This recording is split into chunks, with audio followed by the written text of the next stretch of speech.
आप देख रहे हैं मथुरा न्यूज 24। नमस्कार, स्वागत है आपका मथुरा न्यूज 24 में और मैं हूं आपके साथ आकांक्षा शर्मा। चलिए रुक करते हैं खबरों की ओर।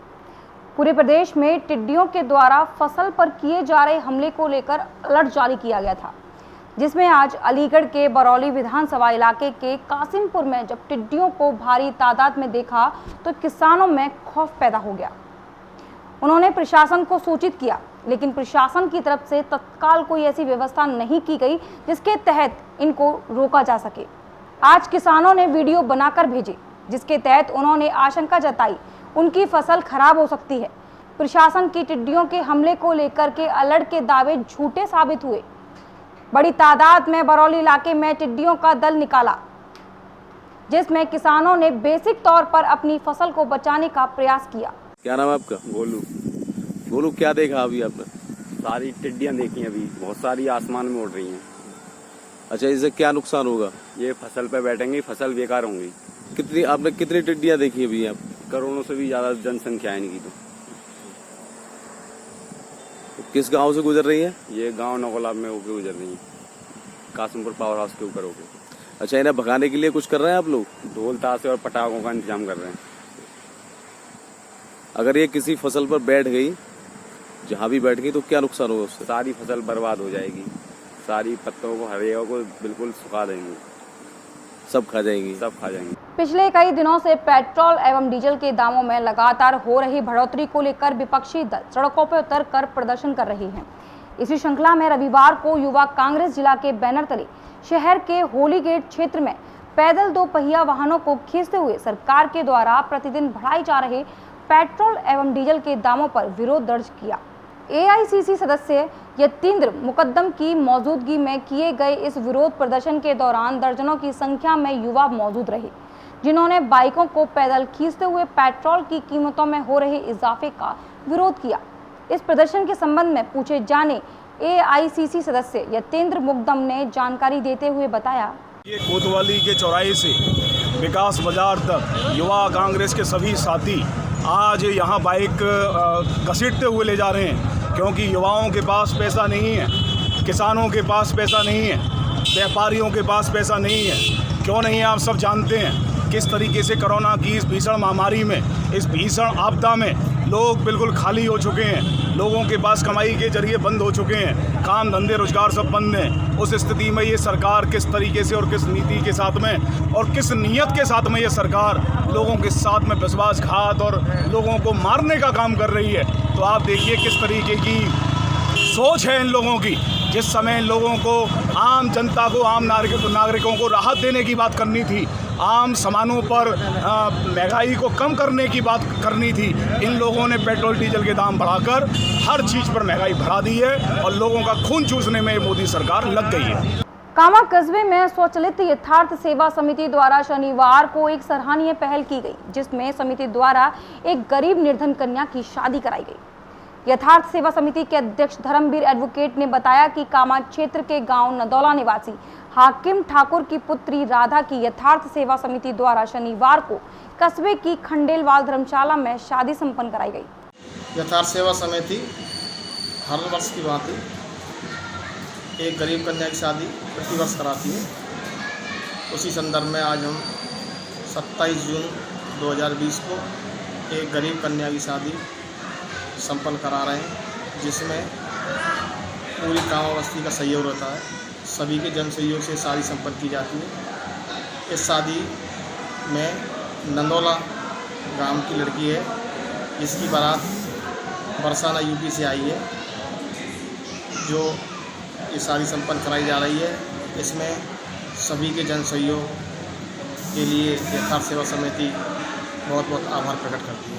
भरतपुर जिले के कामाकोसी मार्ग पर उदका गांव के निकट एक अज्ञात अनियंत्रित ट्रक ने सड़क किनारे खड़े बाइक सवारों को टक्कर मार दी, जिसमें एक बाइक सवार की मौके पर ही मौत हो गई। घटना के बाद राहगीरों ने घायलों को अस्पताल में भर्ती कराया, जहां चिकित्सकों ने एक बाइक सवार युवक मनीष यादव को मृत घोषित कर दिया। पुलिस ने शव को कब्जे में लेकर पोस्टमार्टम के लिए भेज दिया। रिपोर्ट दर्ज करवाई कि मैं और मेरा भतीजा मनीष दोनों गांव दिलावटी से काम आ रहे थे।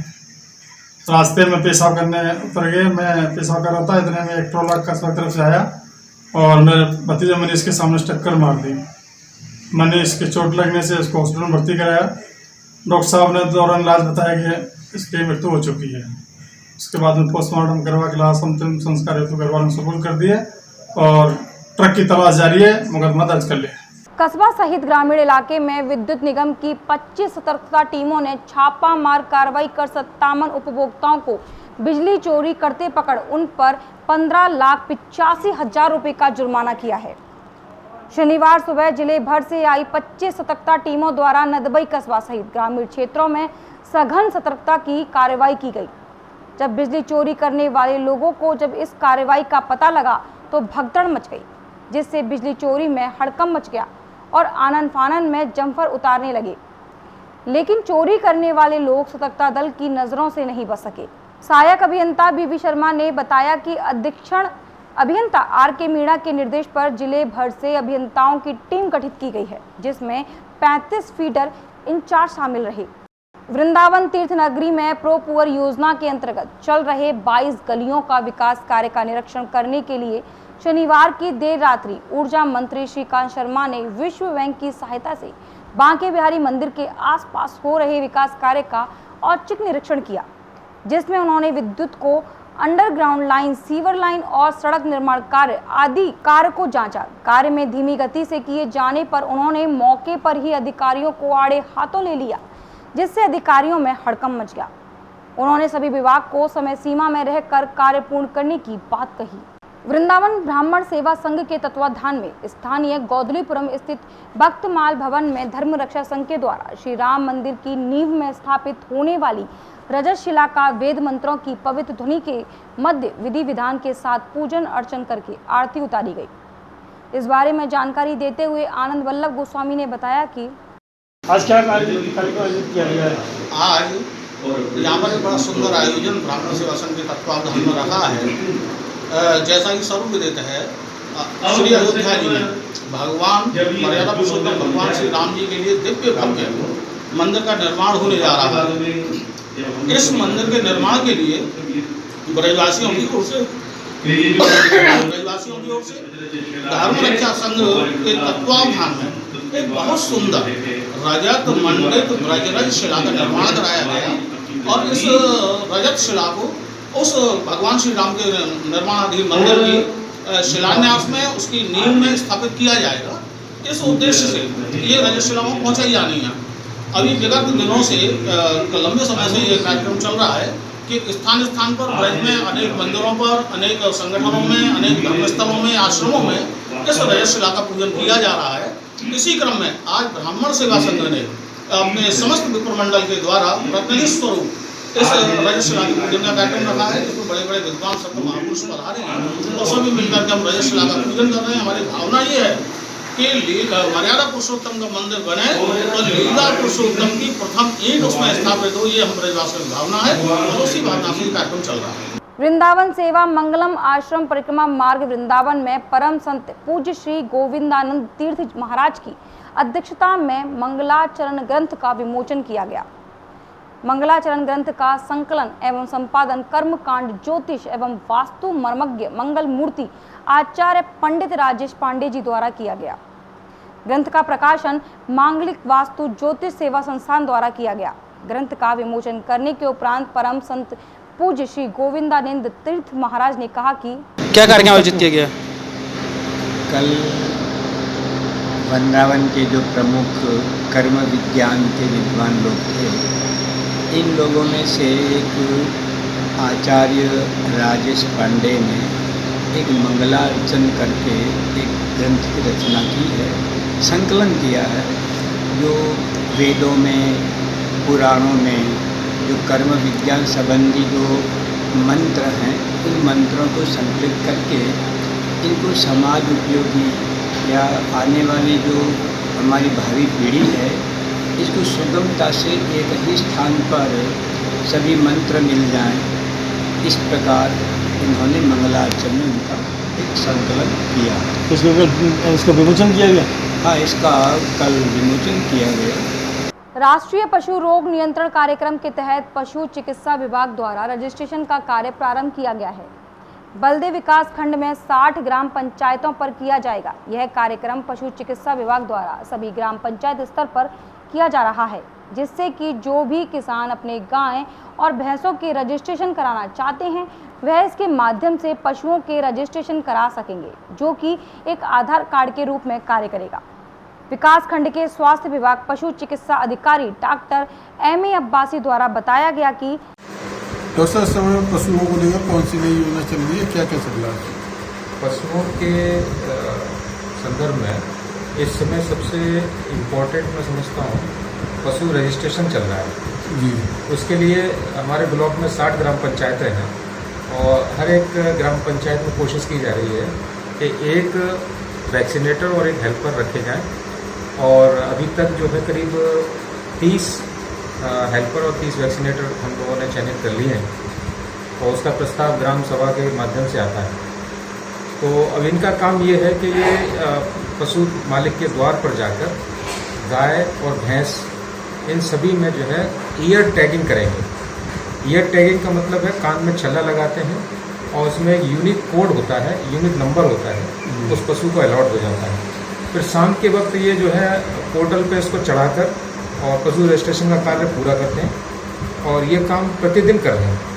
ये एक सतत प्रक्रिया है और ये बड़ा अच्छा प्रोग्राम है। मैं आपके माध्यम से अपने किसान भाइयों को यही पशुपालकों को यही मैसेज देना चाहूँगा कि इसमें बढ़ चढ़ कर हिस्सा लें और राष्ट्रीय पशु रोग नियंत्रण कार्यक्रम का एक पार्ट है ये और इससे जो है हमें भविष्य में बड़े लाभ होने वाले हैं और इसमें बढ़ चढ़ कर हिस्सा लें। किसानों के लिए किस तरह से लाभान्वित हो सकती है? ये पशु रजिस्ट्रेशन का कार्य है।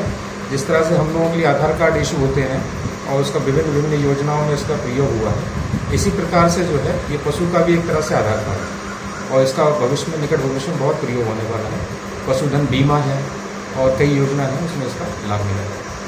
हाल ही में केंद्र सरकार द्वारा पिछले 30 दिनों में आए दिन की जा रही पेट्रोल डीजल की मूल्य वृद्धि का विरोध होने लगा है, जिसको देखते हुए जहां पूरे प्रदेश में कांग्रेस द्वारा प्रदर्शन किया जा रहा है, वहीं जनपद स्तर पर भी इसका विरोध प्रदर्शन जारी है। इसी श्रृंखला में बलदेव विकासखंड के तत्वा बलदेव कांग्रेस कार्यकर्ताओं द्वारा कार्यक्रम आयोजित किया गया।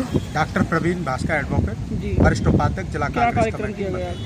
आज हमारा भारत सरकार के विरोध में, राज्य सरकार के विरोध में, डीजल पेट्रोल की वृद्धि के विरोध में, जो कि डीजल पर ही सारी चीज़ नियंत्रण रहती है, क्योंकि किसानों का, मजदूरों का, व्यापारियों का सारा मुद्दा है वो किसान डीजल के ऊपर ही होता है। जब डीजल पे पैसा बढ़ेंगे तो ये महंगाई और बढ़ेगी, क्योंकि महंगाई तो चरम सीमा छू ही रही है, कोरोना की मार झेल रहे हैं और ये इसी स्तर पर रही तो इस देश को ख़त्म करने का काम किया जा रहा है। इस सरकार को ऐसा काम नहीं करना चाहिए, ऐसी दोहरी मापदंडता नहीं रखनी चाहिए। इधर तो कोरोना की मार झेल रही है, दूसरे नंबर आप पेट्रोल और डीजल पर रेट बढ़ाकर सामानों पर पैसा बढ़ रहे हैं। इस पर नियंत्रण करना चाहिए, भारत सरकार को सोचना चाहिए किसानों और मजदूरों के हित में। जय हिंद, जय भारत। हाल ही में महावन तहसील से तबादला कर ट्रेनिंग पर गई पूर्व एसडीएम जग प्रवेश के स्थानांतरण के बाद उनके स्थान पर महावन तहसील का पदभार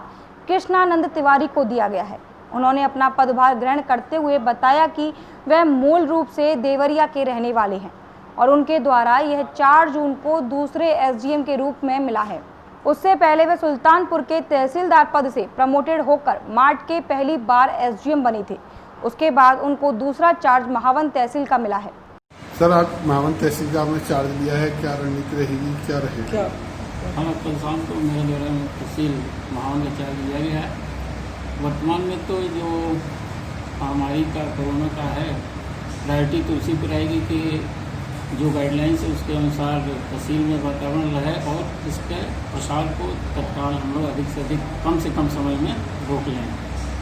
उसके बाद जो शासन की प्राथमिकताएं हैं उसको आम जनता तक पहुंचाना मेरी प्राथमिकता रहेगी और वो समय से और पूरे अपने 100% उसका अनुपालन हो, ये हमारी प्राथमिकता रहेगी। सर, जिस तरह से अभी तक आपने चार्ज रहा, मार्ट का भी रहा, बाहर भी रहा, कहाँ रहा इससे?